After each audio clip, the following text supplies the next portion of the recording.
Good morning, everyone. Sorry, good evening, everyone. Hope you guys are all having a wonderful day.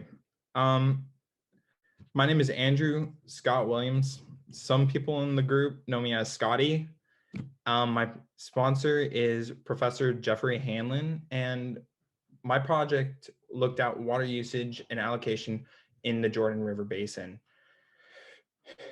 A couple years ago, I did a trip over in Israel, and I did a trip there focusing on sustainability and looking specifically at water. Coming back to the States, my professors challenged me to pursue this idea further. Just to name a few, Professor Hanlon and Professor Eastman, who are both here today. And in looking at water, it is a multi-dimensional topic. And each topic builds upon each other. Just to name off some of the few topics: politics, economics, and the environment. To start off, you need to start with the geography and history. Since religion is such a driving force in this region, I'm going to be discussing a little bit within my presentation. And looking at the geography first, we can start with the Sea of Galilee, which is located up here.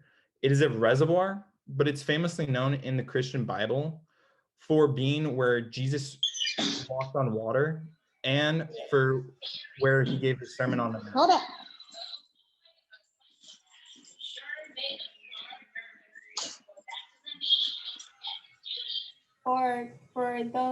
For audience members, please remember to mute yourself.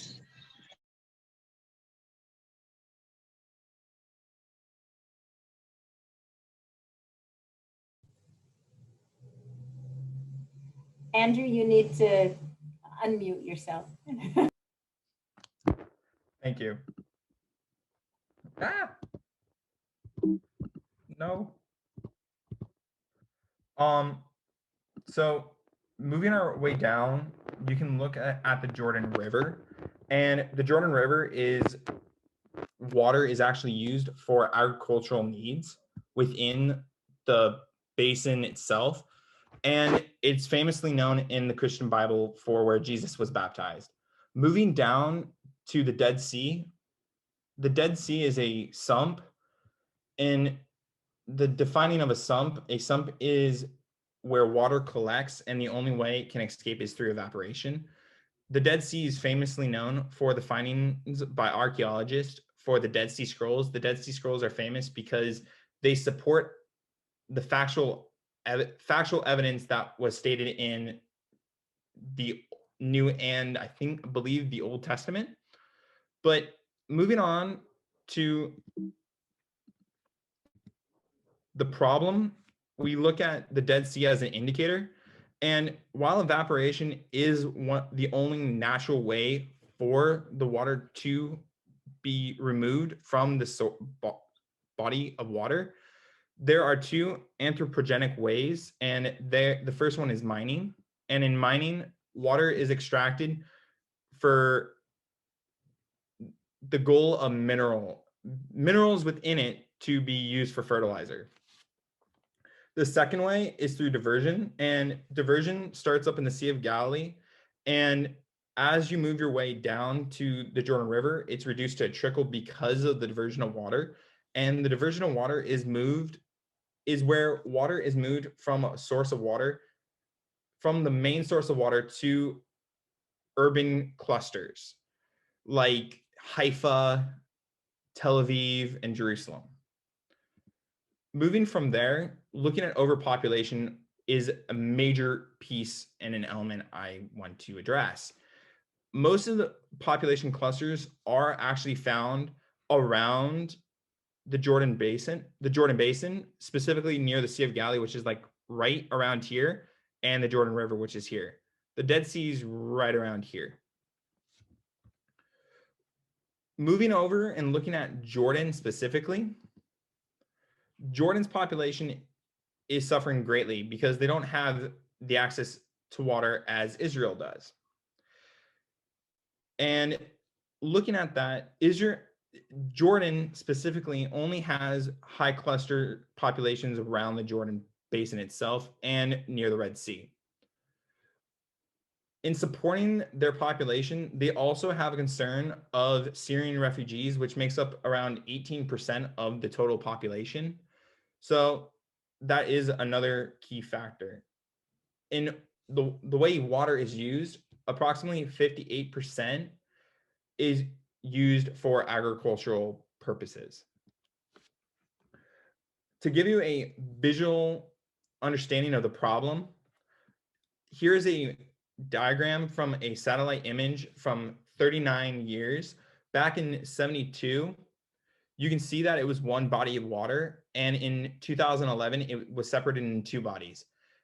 The northernmost part is considered by the locals as the true Dead Sea, and there are two major problems that occur with the water reduction. With the water reduction, it creates sinkholes, and sinkholes are essentially caused through the bedrock of salt being exposed and freshwater sources burrowing their way underneath the salt bed and producing caverns. And as those caverns get bigger and bigger and bigger, the surface will eventually collapse. And this also provides evidence that the area also becomes unsafe because it's been known for people to fall into it. There's a date farm, and this is where this picture was taken, where the locals actually had to move away and weren't able to live there anymore. Here's a pier, and this is the second major factor, and it's with the reduction of water, the tourism industry has to get that beachfront property, so they have to, and in order to get that beachfront property, they have to move every couple decades closer and closer and closer to the water because the water reduces 1.3 meters per year. And if you don't know the conversion, it's around 3 feet per year. Moving on from there comes the clash of civilizations. And as I stated earlier, religion is a driving force in the Middle East. And with the birth of Israel came a lot of conflict. And one notable war that I'm going to highlight is the 6-Day War. And with the 6-Day War, the Arab coalition, which was made up of Egypt, Jordan, and Syria, tried to acquire their land back, but ultimately failed and resulted in Israel gaining a lot more land. The notable pieces of land that Israel actually acquired are the Golan Heights and the Western Bank. These are key aspects to highlight because after the war, the contemporary standard of how the control of water was basically set. And Israel now owns around 54% of the basin, of the water controlled within the basin. Moving forward to the management after the war itself, looking specifically in the West Bank at Palestine suffered a lot of water scarcity and shortages, and Palestinians regard their resource as a defining characteristic of their territory. Looking at the graph on the right, you can just show that the imbalance of how much water was allocated to the Israelis and to the Palestinians. And another thing I would like to highlight is the Johnston Plan. In the Johnston Plan, it was where the US sent an ambassador to mediate talks between Israel and Jordan. And in these talks, they talked about how water could be utilized for Jordan by Israel providing the necessary means to do so. Moving from there, a theory that I would like, and I assume explains it, is the tragedy of commons, which was presented by Garrett Harding. And he stated that in order for a common good to be sustained, each person has to take just enough before it falls. And what I mean by falls, it will eventually become unstable. So in this case, to give you a example, looking at the Dead Sea is the common good. And Jordan is taking some, and Israel is taking a little bit more. And as they take more and more and more, it's going to eventually collapse. And two policies that have tried to prevent this are the Helsinki rules, which was a set of rules that was more like quotas that really didn't do anything. They didn't help. No one regulated them, so they didn't go anywhere. In more modern times, there was a UN peace treaty on water allocation within the Middle East, and the only person that would not sign the document was Israel, and that was because it would be relinquishing its overall power over the Jordan Basin.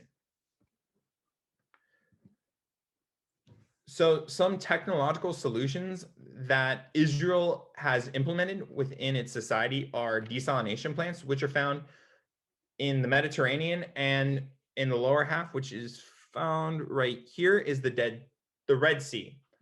And with that, they're using a process of osmosis to create salt water into drinkable fresh water.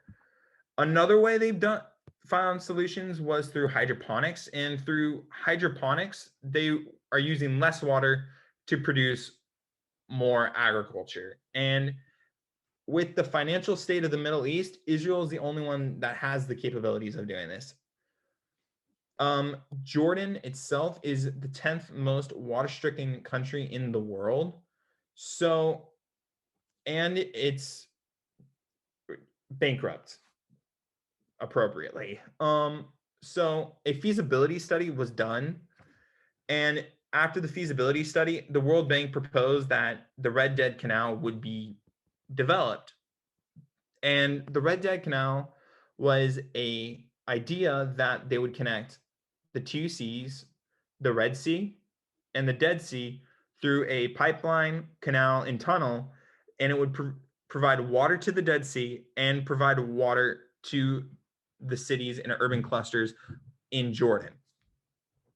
Noting the two important factors, desalination plants would be incorporated into the pipeline/reservoir, and hydropower plants. Both these would provide water and power.